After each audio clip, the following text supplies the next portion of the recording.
Constitution amendment this, constitution amendment that. I'm sure a lot of people do not know the process involved in amending the Nigerian Constitution. I got you. I will give you a detailed step-by-step process of how the Nigerian Constitution is amended. Stay glued. Welcome to Premium Times on the Go. I am Titilope Fadari. Hey, quick one. I'm sure some of you have heard of James Sibori and the over 4.2 million euros that was stolen by him. But for you, do you think paying ransom is a viable means to end insecurity? Before I proceed, let me share with you a backstory that resulted for the need to amend the 1999 Constitution. There have been calls by politicians, lawyers, CSOs, and some Nigerians to reform the 1999 Constitution, which has been tagged as causing numerous problems in the country.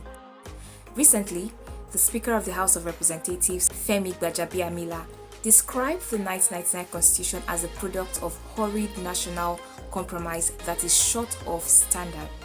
As a result, the Federal Parliament had from the 5th to the current 9th National Assembly made several attempts to amend some provisions of the 1999 Constitution to no avail. The Parliament has spent billions of naira year in year out to conduct this exercise. While some amendments were successful, several others suffered serial failures but kept appearing in new proposals. Now to the crux of this video. First, amendment to the Constitution comes in form of bills which originate either from the executive arm or the legislative arm as a private member bill. Private member bill can be initiated by any member of the Senate and House of Representatives or interest groups through lawmakers.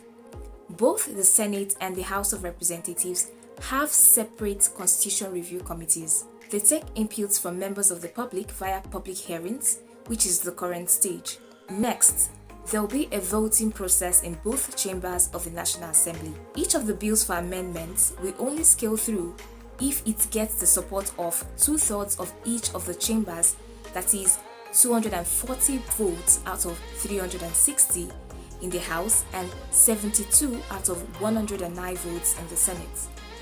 Once the voting is concluded in the Senate, it is sent to the House of Representatives for concurrence or vice versa. Once all the proposed amendments are accepted by 2/3 of each of the chambers, the bill is sent to the Clerk of the National Assembly, who then transmits it to the State Houses of Assembly.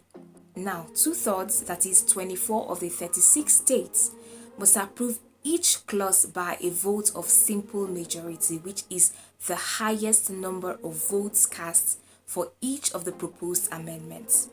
Once this is achieved, the amendment takes effect and is returned to the National Assembly. Any amendment not ratified by at least 24 state legislatures is presumed dead and may have to wait for future exercises. Lastly, we have the presidential assent. Once the approved bills from the state legislatures are returned to the National Assembly, they are sent to the president for assent. The president decides to either sign the bills into law or reject them. Meanwhile, some current popular or controversial proposed amendments are creation of state police, increased participation of women and vulnerable groups in governance, federal structure in governance and power devolution, local government autonomy, electoral reforms, and several others.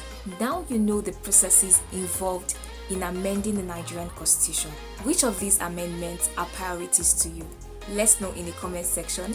This is Premium Times on the Go. I am Titilope Fadari.